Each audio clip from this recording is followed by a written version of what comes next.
Serials के, मैं serial से दूर क्यों हुई, आज ये वजह भी बताती हूँ। क्यों बहुत से लोगों ने मेरे उस टाइम पे ऐसे ऐसे पैसे खा लिया जिस वक्त मैं बहुत नीडी थी, मुझे पैसे चाहिए थे। मेरी अम्मी कैंसर पेशेंट थी and I was not having any money, like के लोग मुझे वो पैसे अगर दे देते तो मुझे अपना घर बेचना नहीं पड़ता। मगर अल्लाह ने इतना करम किया कि वो फ्लैट मेरा 18 लाख से 40 लाख में ऐसे बिका और मेरी वो चीज़ें और वो नीड भी पूरी हो गई। वो पैसे तो ऊपर वाले ने दिए थे। अपनी अम्मी के लिए ये स्टेप उठाया और आज अल्लाह ताला ने उसके बाद आपको कितना दिया। जी बेशक बेशक। ये देखें, तो शो को तो हम आगे लेकर चलेंगे आप, लेकिन पहले बताएं कि किन लोगों ने आपके पैसे मारे आज, ये तो बताएं। आज छोड़ दें, आज जान दो, आप नहीं डरती वरती, आप ब्लंट हैं, आपके बारे में मशहूर है, आप नहीं सोचती। नहीं, जिनमें एक बहुत बड़ा नाम है आफ्ताब अकबर, यहाँ पे थे लाहौर में, जिनका मैं अपने हुए पराए सीरियल करती थी, बहुत हिट सीरियल था। मैं स्पेशली कराची से आती थी यहाँ पर वो सीरियल करने, और मैं बहुत रोई, हाथ पैर जोड़े कि प्लीज़ मेरे पैसे मुझे दे दें, प्लीज़ मेरे पैसे मुझे। और फिर मैं, बल्कि मेरी शादी हो गई, मैं लाहौर आ गई, मैं यहाँ शिफ्ट हो गई, उसके बाद भी मांगती रही कि मेरे सीरियल के पैसे नहीं मुझे मिले। क्या हुआ? आफ्ताब साहब का मैसेज है 2 करोड़ भाग रहे हैं। मैंने नवा हेलीकॉप्टर लिखता है, मैं यही सोच रही थी कि यार मैंने उसको पार्क किधर करना है, तो ये मिल गई मुझे पार्किंग। माशाल्लाह एज होस्ट इतने पॉलिटिशियंस के आपने इंटरव्यू किए, आपको सब में कॉमन क्या नजर आया? सियासतदानों में सब में एक ही बात थी। क्या कॉमन चीज? सब में एक ही बात थी, जो मैं कह रहा हूँ यही पूछ लीजिएगा, और जो मैं कह रहा हूँ, जो मैं बता रहा हूँ, वो मेरी जो बात वायरल हुई है उसको आगे नहीं करना है। ये जो बात मार्केट में फैली हुई आपने उसको डिस्कस नहीं करना, वरना मैं चला जाऊँगा। तीसरा वो ये बात होती थी कि आपने मेरी तारीफ में बात करनी है। तीसरा वो सीट पे बैठने के साथ ही ज़्यादातर लोग ये पहले अपना ना सब कुछ रचाओ गिना देते थे कि मैंने ये किया है, मैंने वो किया है, मैंने ये किया है। और जो मेरी सर्च होती थी उसमें ये होता था कि उन्होंने कुछ भी नहीं किया, उन्होंने ये भी नहीं किया, उन्होंने वो भी नहीं किया, उन्होंने पांडे ही धोने जाके। वो जैसे अभी आप मुझे ऐसे देख रहे ना, तो मेरा भी यही रिएक्शन था। अच्छा।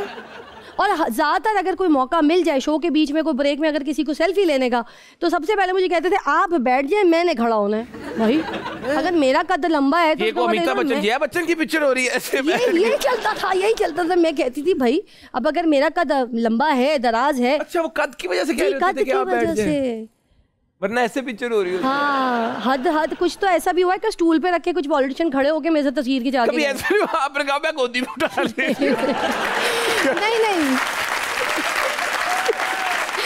नहीं, मैंने बहुत अच्छे जवाब दिए। मैंने कहा मौला ही तेनू चुकेगा। मौला ही तेनू चुकेगा। उनके जो काम है मौला ही नहीं चुकना है। नहीं, अब आम की दुआएं उठाएंगी। हाँ, ऐसा उठाएंगी।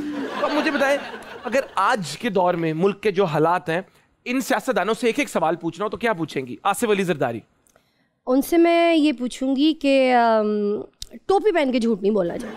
अच्छा। हाँ, टोपी पहन के झूठ कैसे बोलते थे? क्योंकि कहते हैं ना, जब हम लोग हांडी वांडी बना रहे होते हैं तो हम सर ढाकते हैं, अजान होती है हम सर ढाकते हैं, किसी बड़े बुजुर्ग के सामने खड़े होते हैं सर ढाकते हैं। आप इतनी आवाम के सामने, इतने बुजुर्गों के सामने, इतने बच्चों के सामने टोपी पहन के झूठ बोल देते हैं, आप कैसे झूठ बोलते? ठीक है। और मियाँ नवाज शरीफ साहब? मियाँ नवाज शरीफ साहब जो हैं वही, अब तो वो है नहीं पाकिस्तान में, वरना अब देखो ना कैसों पे मुझे हेलीकॉप्टर लैंड करना पड़ा है, वरना उन्हीं पे करवाती। खुद सोचो। देखो, अगर मेरी तरफ से कोई बात बुरी लगी ना, तो अपनी तरफ से खुद किराया करा के रिक्शा घर चले जाना। शहबाज शरीफ साहब बहुत शरीफ हैं भाई, उनके बारे में तो बात करना ही शराफत के खिलाफ है। देखो, अच्छे टैलेंटेड लोगों को भी जिंदगी में मुश्किलात का सामना करना पड़ जाता है। चंद दिनों पहले जंगल में गुम गई थी। चंद दिन नहीं है, बस हले अभी गुम गई, जंगल में गुम गई थी, शेर से सामना हुआ जंगल में रात। वो आंखें कुछ दिख रही थी, हमें लगा कि वहाँ पर कोई शेर, कोई ऐसी चीजें थी।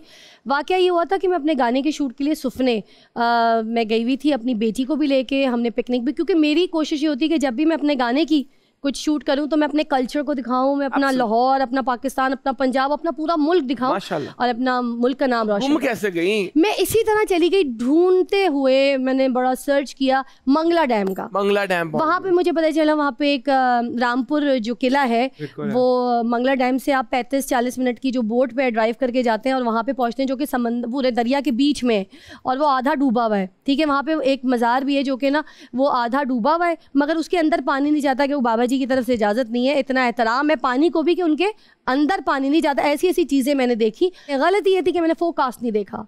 मैंने परमिशन की, सारी अरेंजमेंट्स की, सब कुछ किया। 2-3 दिन वहाँ पे कोऑर्डिनेटर्स जाके अरेंजमेंट करते रहे। जब मैं गई वहाँ पर पहुँची तो 35 मिनट की हमारी वो जो बोट की ड्राइव थी वो करके हम गए। वहाँ पे हमने पूरा किले में शूट किया, सब कुछ किया। और वो 430 सीढ़ियाँ थी जो चढ़ के हम ऊपर गए, जिसमें हमें चढ़ते हुए ऊपर 1.5 घंटा लगा। तो वो हमने पूरा शूट किया। वहाँ पे सांप वगैरह, जंगली चीज़ें भी, और जो कुछ खाना पीना लेके गए थे वो उस वक्त ख़त्म हो गया। हम 25 लोग थे टोटल किले के ऊपर। वो सूरज ग्रूब हो रहा है और मैं उधर ऊपर खड़ी हुई हूँ और गाना गा रही हूँ। उस शॉट के लिए हमसे थोड़ा सा लेट हो गया, हमारी अपनी गलती। और फिर मुझे ये लगा था नीचे उतरते हुए हम जल्दी आ जाएंगे, 1.5 घंटा ऊपर जाते रहे, नीचे उतर जल्दी आ जाएंगे। सीढ़ियों से स्लाइड लगी हुई थी जिस पे बैठ के आ जाए। जब आप सीढ़ियों से नीचे उतरते हैं तो जल्दी उतरते हैं ना, चढ़ाई मुश्किल है। यही हमने सोचा। आपको यकीन कीजिए उतरते हुए भी 2 घंटा लगा, क्योंकि हमारे पास जनरेटर्स थे, क्रेनें थी, HMI थी, इतना सामान था कि टाइम लग गया। जब हम बोट पे बैठे, बोट पे बैठ के हम आधा समंदर भी अभी क्रॉस नहीं किया था, तो वहाँ पे तूफ़ानी बारिश, ऐसा जैसे सैलाब, बिल्कुल वो नहीं है। पानी हमें पता नहीं था कि इंडिया ने जैसे छोड़ दिया है, तो वो ओवरफ्लो हो गया था मंगला डैम का पानी। और बीच हम दरिया में थे, वहाँ पे ऐसे ठंडर, हमने पानी दरिया के बीच में, जी बीच दरिया में। तो उस बोट में कौन कौन था देखें, 25 लोग तो उन्हें दूसरी बोटों पे आना था। मैं, मेरी बेटी फराल और मेरे स्टाफ में नायला, मेरी नज़ीर, मेरे स्टाफ मेंबर, 2 बोट वाले बस। और हम और 2 बच्चे भी मेरे साथ थे, क्योंकि हमें सेफ्टी के लिए पहले बच्चे और औरतों को निकालना था ना, तो हम पहले निकल गए। अब वहाँ कहने लगी सेफ्टी के लिए बच्चे लेके गए थे कि वो हमें बचा लें।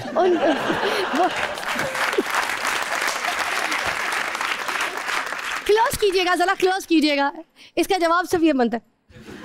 हाँ अच्छा, तो फिर हम बीच दरिया में वहाँ पे फंस गए। ठीक है, अब जब फंस गए तो वो ऐसे जैसे बोट बिल्कुल अबाउट टू गिरने वाली थी। फिर 2 जो वहाँ पे अब्दुल्ला और उनके जो दूसरे बोट वाले थे बंदे, अंकल चाचा जी, वो पानी में कूदे, बारिश रुक नहीं रही थी, मतलब ऐसे कभी दरिया से इधर, हम कभी इधर, कभी बोट बिल्कुल, और बीच दरिया, किसी को तैरना नहीं। आप कल में पहाड़ी हैं, हमारा यही हाल था। फिर उसके बाद बड़ी मुश्किलों से एक बस्ती वहाँ पर डूबी थी, वो पूरा पहाड़ अंदर धंस गया पूरी बस्ती का।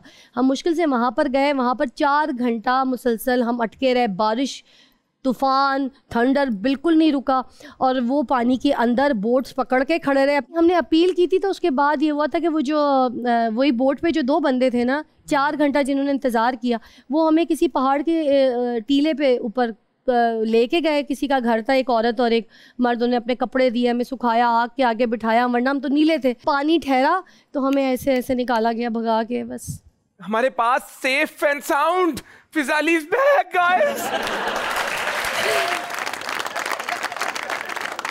एक और सेगमेंट की तरफ चलते हैं जो बहुत ही एक्साइटिंग सेगमेंट है, जिसका नाम है लिप सिंक बैटल।